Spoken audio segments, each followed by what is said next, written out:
In the quiet, snow-draped village of Oakhaven lived Elias, an old, impoverished shoemaker who was the happiest man in the entire town. Across the square lived Julian, a wealthy merchant's son who had everything but was deeply miserable. Convinced the old man hid a massive secret treasure, Julian spied on him one bitter, freezing night. Elias was painstakingly stitching tiny, beautiful red shoes from scrap leather.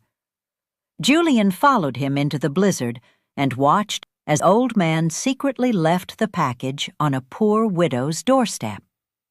When the widow found them, she wept, calling it a miracle. The next morning, Julian confronted the shoemaker. "I have everything, yet my heart is lead. You have nothing, yet you smile like a king. Tell me your secret. I will pay anything." Elias simply smiled with deep kindness. "You cannot buy it, but I can teach it to you." He handed Julian rough leather and a sharp needle. For 3 agonizing days, Julian blistered his soft hands helping Elias make sturdy winter boots for the town's elderly postman. When they secretly delivered them at midnight, Julian watched the postman drop to his knees in gratitude. In that moment, a powerful warmth blossomed in Julian's chest.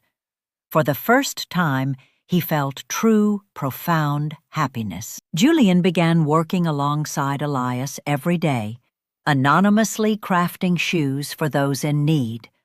His deep misery entirely vanished. But the harsh winter eventually took its toll on the frail shoemaker. On his deathbed, Elias asked Julian to finish one last pair of shoes for the baker's son.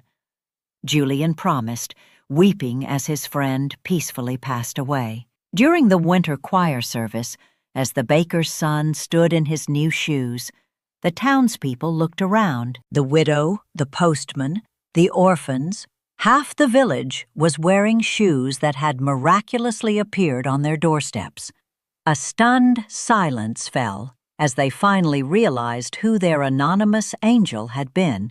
It was the poorest, kindest man in Oakhaven. Julian never returned to his father's mansion. He took over the dusty little shop, his hands permanently stained with boot polish. He had discovered the old shoemaker's secret to happiness. True wealth is never measured by what we keep in our pockets, but by what we give away from our hearts.